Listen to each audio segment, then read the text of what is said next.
একদিন কাবা ঘরের দিকে তাকাইয়া নবী বলছে, কাবা, আল্লাহর ঘর কাবা ঘরের দিকে তাকায় বলছে যে কাবা, তোমার অনেক সম্মান, তোমার অনেক ইজ্জত, কিন্তু আল্লাহর নবী বলেন, হে কাবা, মনে রেখো আমার এক ইমানদারের সম্মান তুমি কাবার চাইতেও কোটি গুণ বেশি। খোদার কসম, এটা হাদিস। নবীজি বলছে কাবা তোমার চাইতে দামি, আমার ইমানদারের ইজ্জত, আমার ইমানদারের সম্মান। মৃত্যু আমার হবেই হবে, আমাকে একা চলে যেতেই হবে, সবাইকে রেখে আমাকে একাই ফিরতে হবে আমার আপন ঘরে, আমার কবরে, আমার হাসরে। অতএব আমাকে যেহেতু ফিরতেই হবে, আমাকে যেহেতু বন্ধু যেতেই হবে, যেখানে আমাকে নিশ্চিত যেতে হবে, এর জন্য প্রস্তুতি নেওয়াই ভালো। এটাই বুদ্ধিমানের উচিত।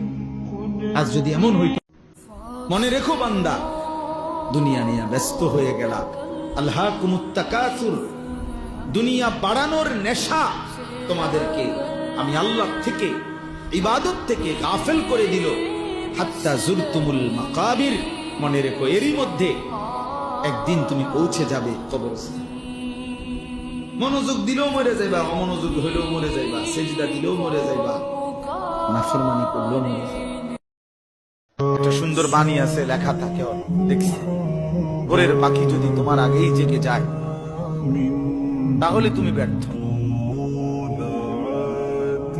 ভোরের পাখি যদি তোমার আগেই উঠে যায় তুমি ব্যর্থ। তোমার আগে উঠবে কেন? তুমি মানুষ, আশরাফুল মাখলুকাত, আল্লাহর সর্বশ্রেষ্ঠ সৃষ্টি, তুমি তো আগে উঠবার কথা।